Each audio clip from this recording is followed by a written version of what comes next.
Assalamualaikum warahmatullahi wabarakatuh.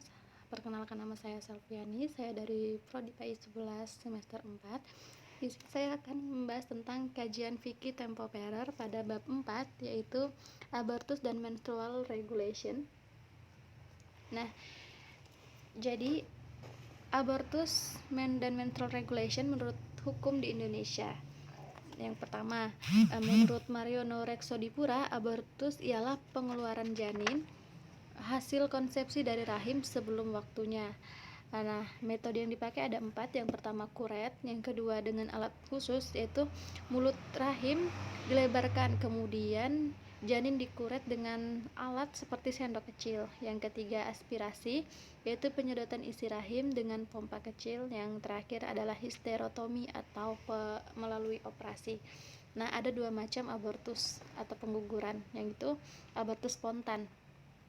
Itu dilakukan dengan tidak sengaja, bisa terjadi karena penyakit spilis, kecelakaan dan sebagainya. Yang kedua, abortus yang disengaja. Itu terbagi menjadi 2 macam. Yang pertama, abortus yang dilakukan oleh dokter atas dasar indikasi medis. Misalnya, jika kehamilan itu diteruskan, bisa membahayakan jiwa si calon ibu karena penyakit-penyakit yang berat seperti TBC dan penyakit ginjal. Nah, yang kedua, abortus yang dilakukan tanpa dasar indikasi medis. Misalnya, abortus yang dilakukan untuk meniadakan hasil hubungan di luar nikah atau mengakhiri kehamilan yang tidak dikehendaki. Nah, ada beberapa faktor yang mendorong seorang dokter melakukan pengguguran kandungan pada seorang ibu. Yang pertama, indikasi medis.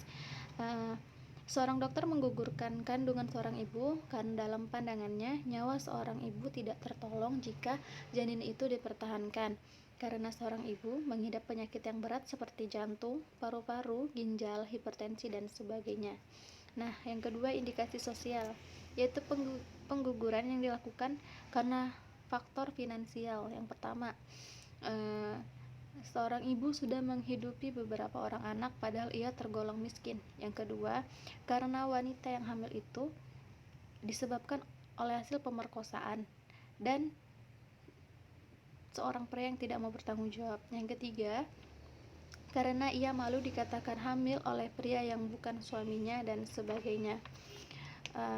Berdasarkan KUHP pasal 299, 346, 348, dan 349, negara melarang abortus termasuk menstrual regulation dan sanksi hukumnya cukup berat.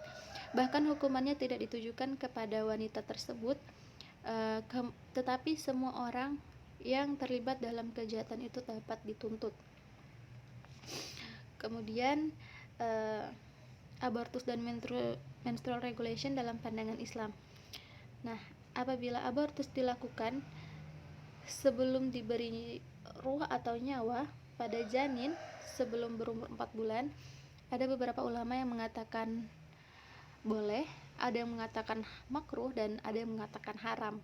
Dan menurut Mas Juhdi, pendapat yang benar adalah, sebagaimana yang diuraikan oleh Muhammad Shaltut, bahwa sejak bertemunya sel sperma dan ovum, maka pengguguran adalah suatu kejahatan dan haram hukumnya, karena sekalipun janin belum diberi nyawa, sebab sudah ada kehidupan pada kandungan yang sedang mengalami pertumbuhan.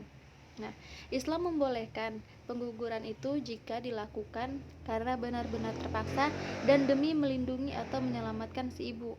Bahkan Islam juga mengharuskannya. Nah, prinsip itu didasari oleh menempuh salah satu tindakan yang lebih ringan dari 2 hal yang berbahaya itu adalah wajib. Nah, dalam hal itu, keselamatan seorang ibu lebih diutamakan daripada janinnya dengan dasar pertimbangan yang pertama, kehidupan ibu di dunia sudah nyata, sedangkan janinnya belum tentu. Karena itu ibu lebih berhak hidup daripada janinnya.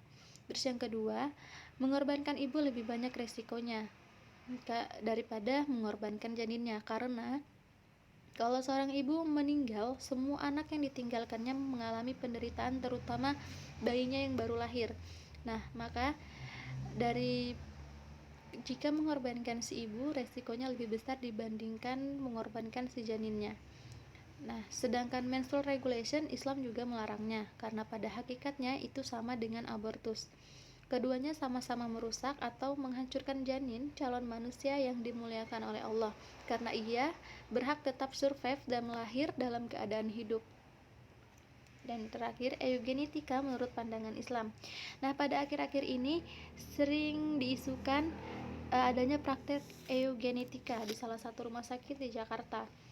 Eugenetika itu artinya menyeleksi ras yang unggul dengan tujuan agar janin yang dikandung oleh ibu dapat lahir sebagai bayi yang normal, sehat fisik, sehat mental dan intelektual.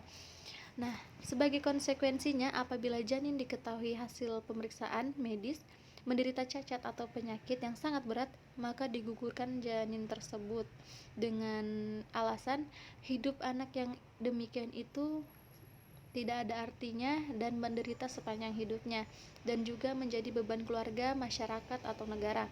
Nah, permasalahannya sejauh mana eugenetika tersebut? Apakah pengguguran janin yang telah dilakukan itu hanya terbatas pada janin yang menderita Down syndrome misalnya, atau lebih jauh lagi? Misalnya, pengguguran juga dilakukan atas permintaan ibu atau keluarga karena jenis kelaminnya tidak sesuai dengan yang diharapkannya. Nah, menurut Mas Juhdi, apabila pengguguran janin dilakukan dengan alasan Down syndrome, maka masih tolerable karena mengingat resikonya jauh lebih besar daripada masalahnya jika mempertahankan hidup janin itu.